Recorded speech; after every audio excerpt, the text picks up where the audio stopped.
pasien dari ruang nomor 3 atas nama Tuan S itu udah 3 hari dirawat di sini tapi demamnya masih naik.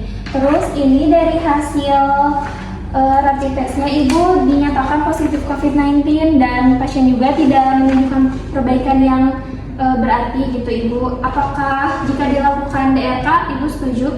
Boleh. Persiapannya udah sampai mana ini? Nah ini tuh saya udah nyiapkan Bu untuk timnya. Kalau waktunya kira-kira mau kapan dilakukan? Dilaksanakannya itu besok Ibu tanggal 12 November 2020. Oh gitu, boleh deh. Nanti saya tunggu informasi selanjutnya ya. Baik Ibu, terima kasih. Ya, Saya pamit ya Bu. Ya, silakan.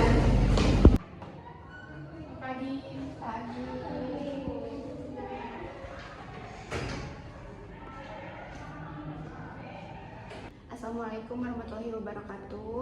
Waalaikumsalam warahmatullahi wabarakatuh. Selamat pagi rekan-rekan, selamat datang di diskusi refleksi kasus hari ini yang kita adakan setiap bulannya ya. Sebelum kita mulai, saya serahkan dulu kepada Kepala Ruangan Ibu Juniawati, dipersilahkan untuk membuka kegiatan hari ini. Baik, Assalamualaikum warahmatullahi wabarakatuh. Rekan-rekan sekalian, selamat pagi. Terima kasih atas kehadirannya pada hari ini ya. Sebelum kegiatan dimulai, marilah kita berdoa terlebih dahulu. Menurut kepercayaan masing-masing, berdoa dimulai. Berdoa selesai. Baik, saya kembalikan lagi kepada Sinta. Terima kasih. Kita akan melakukan diskusi refleksi kasus tentang penyakit COVID-19. Untuk waktunya sekitar 60 menit. Apakah rekan-rekan setuju? Setuju.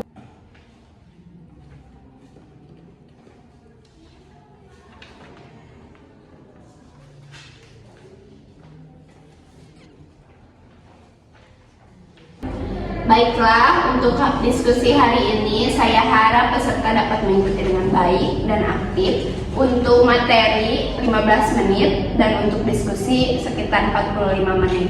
Untuk penyaji saya persilahkan. Assalamualaikum warahmatullahi wabarakatuh. Waalaikumsalam warahmatullahi wabarakatuh.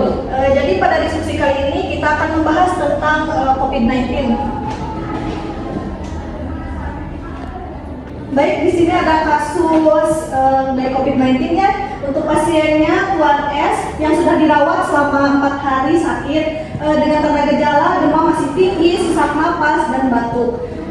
Dengan hasil tekanan darah 100/70 mmHg, untuk nadinya 70 kali per menit dan untuk respirasi rate-nya 20 kali per menit dan suhu 38,5 derajat Celcius. Nah, kemudian dilakukan rapid test yang hasilnya positif COVID-19. Nah, pasien masih mengeluh sesak napas serta terlihat lemas. Nah, sebelumnya COVID-19 ini adalah keluarga besar virus yang menyebabkan penyakit mulai dari gejala ringan sampai berat. Nah, ada setidaknya 2 jenis coronavirus yang diketahui menyebabkan penyakit yang dapat menimbulkan gejala berat seperti Middle East Respiratory Syndrome atau MERS. Nah, dan Severe Acute Respiratory Syndrome atau SARS menurut WHO 2020. Baik, bisa dilihat ya di lampiran kasus yang sudah diberikan.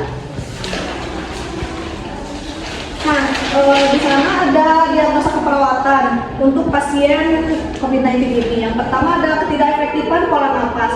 Nah, untuk intervensinya bisa dilihat ada observasi tanda-tanda pintal untuk mengetahui keadaan umum pasien. Yang kedua, berikan terapi oksigen dengan kecepatan 5. Nah, untuk berikan vitamin juga, berikan kompres hangat untuk membantu menurunkan suhu tubuh. Selanjutnya ada anjurkan pemakaian baju bahan tipis dan menyerap keringat untuk menjaga agar klien merasa nyaman dan mengurangi penguapan dari tubuh. Nah, yang terakhir ada kolaborasi dengan dokter dengan pemberian antipiretik dan antibiotik untuk mengurangi panas dan infeksi. Selanjutnya ada diagnosa kedua yaitu ketidakseimbangan nutrisi kurang dari kebutuhan tubuh. Nah, untuk intervensinya yang pertama jelaskan pada pasien dan keluarga tentang manfaat makanan dan nutrisi untuk meningkatkan motivasi makan. Yang kedua, beri nutrisi dengan diet lunak, tidak mengandung banyak serat, tidak merangsang maupun menimbulkan banyak gas dan hidangannya saat masih hangat. Untuk meningkatkan asupan makan karena mudah ditelan. Selanjutnya, berikan makanan yang bervariasi agar pasien tidak merasa bosan dan nafsu makan pasien meningkat. Yang selanjutnya, sajikan makanan dengan sedikit tapi sering untuk menghindari mual dan muntah. Selanjutnya, anjurkan menjaga kebersihan mulut untuk menghilangkan rasa tidak enak pada mulut dan meningkatkan nafsu makan pasien. Nah, yang terakhir, kolaborasi dengan dokter pemberian antasida antiosida untuk mengurangi rasa mual dan muntah. Nah, dari intervensi keperawatan yang sudah dilakukan, pasien ini belum menunjukkan peningkatan yang berarti. Baik, langsung saja jika ada yang ingin disampaikan atau ditanyakan dari rekan-rekan satu persatu dipersilakan. Izin Ibu, untuk pasien Tuan S sendiri bagaimana yang sesaknya, apakah membaik atau malah justru memburuk, Bu? Untuk pasien Tuan S sendiri ini ya untuk sesaknya itu masih ada dan belum ada perbaikan, jadi kondisinya lebih memburuk. Kemudian untuk demamnya bagaimana? Nah tadi ya untuk pasien Tuan S ini itu demamnya udah 3 hari tapi tidak menunjukkan perbaikan, jadi masih naik demamnya. Untuk pasien dengan demam yang tidak kunjung turun ini kan kita harus waspada dan hati-hati ya Bu ya, karena kan masalah yang bisa timbul dalam 2 hal tersebut apabila tidak segera ditangani akan menyebabkan penurunan kesadaran untuk Tuan S itu ya Bu ya. Ya itu benar, kita harus memonitor oksigenasi Tuan S, kemudian kita lihat ketika Tuan S demam, sudahkah kita melakukan kompres dengan benar atau belum.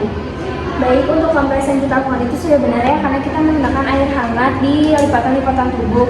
Hanya saja sebagian keluarga pasien ini itu kompresnya di dahi saja, jadi sehingga kita itu harus memberikan edukasi dan contoh bagaimana kompres air hangat yang betul. Oke, bisa dilanjutkan ke masalah yang lain?